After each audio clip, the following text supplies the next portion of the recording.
Yo, welcome back. Happy December, everybody. What a great time to be involved in Web3. Lots of things colliding at the same time. We're seeing ICP, $14, $15, something like that. And the level of excitement surely is rising. Today, I want to share a prompt I sent into ChatGPT, and I asked, what would Neo from the Matrix say about internet computer? And it responded with this: the internet computer, a decentralized world where code runs forever without intermediaries? Sounds like you're trying to free the web from the control of the system. But remember, just because something is decentralized doesn't mean it can't be corrupted. Always question who's behind the code. After all, a machine can still be part of the matrix. And this is where I'm going to jump in as far into the future today in this video as I can see. This is not going to be high resolution, obviously, but in the movie The Matrix, there were these agents, and they obviously, I think they were AI. There would have been, and so they were up to no good in this movie. However, in the future, there's small cap AI plays on ICP that are gonna be ridiculously undervalued right now if it turns out that this is gonna be the hub of AI on chain. The one I'm looking at in regards to these AI agents, which gives me the biggest glimpse into the future that we might be seeing. These AI agents are something that you can create on an application called Elna, and it can be industry specific to whatever you're trying to accomplish. It could be the same thing as an office assistant. It could be a research manager for your market. It could be in charge of resources, social media campaigns, and anything in between.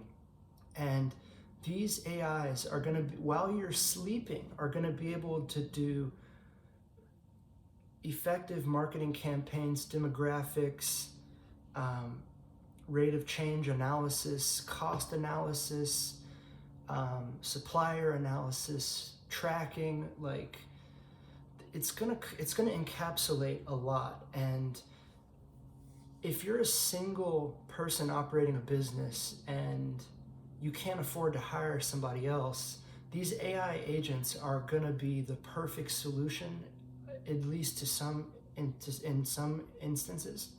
And I think it's going to be a low price point. These companies that are going to be in charge of these AIs are going to have profit margins like you wouldn't believe. A year ago, I was looking at this stock called Clover, and I didn't care about it as an insurance company, but they decided to begin the release of this AI agent, and it was designed to be a secondary opinion to your medical professional. And like, it could potentially leverage outcomes from on the other side of the world, or somebody that had this unusual instance yesterday that we could leverage in real time from the developments elsewhere, like a common compute intelligence, like encapsulated with the LLM model to scrub, medical outcomes and abnormalities, treatments, dosages, things like that, and offer a counterpart opinion to your medical professional. And I had invested in Clover, but it occurred to me that ICP is gonna be right there with them on this, and I sold the stock. The value of these companies with a successful AI model that's producing return on investment, like for Clover when it was the insurance company.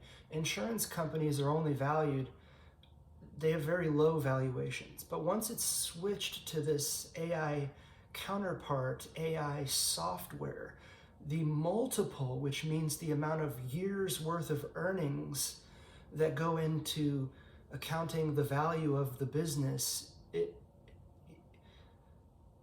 get a higher valuation as a software company. And right now, no, the valuation is just so jacked up on ICP that we don't even know how it's being evaluated. And I don't think it's being evaluated like a software company with the future profit margins and the profitability, the ease of use, the security, and everything is going to be there that you would want to have a successful business in Web3. Lastly, to add on that, I just want to say that the IT expenditure is about to be pretty much decimated if this plays out, like Caffeine AI, and build your custom app over the course of an hour on your smartphone. That's going to be quite disruptive. And the fact that we have applications like OpenChat running this whole time with no firewall and no cybersecurity, that's a huge price savings alone, and that about 20%. And you start to check some of these boxes about these activities your AI agent is going to be able to do, and you just realize, holy shit, this is a lot of the things that I pay for my first assistant to do, this thing's going to be able to do at 100th the cost and at 100th the speed. To summarize, I put this clip together. This is like some extra thoughts on where we are, the leadership in question, and this gentleman worth listening to was an investor in Dfinity. I don't know where he sits today on it, and I don't know if he's speaking of Dfinity in the final moments of this quote, but I hope you enjoy it, and I'll see you in the next video. It's happening specifically in AI. And what you have in AI is you have a set of CEOs of some of the big AI companies that want this to happen. Because again, their big threat is that we're going to fund a startup that's going to eat their lunch, right? It's going to really screw them up. And so they're like, look, if we could just take the position we have and lock it in with government protection, the trade is we'll do whatever the government wants. Wow. And if you assume the government is controlled by people who want to censor and punish and cancel their political opponents, that's going to come right along with it.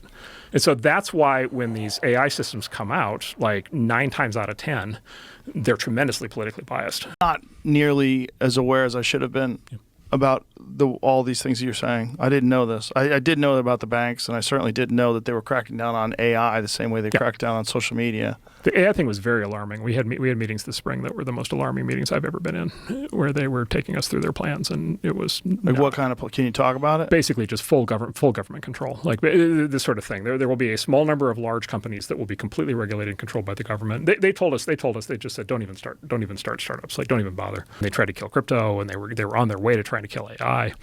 I mean, they were horrible. Like there were a second. What was the motivation to kill AI? Because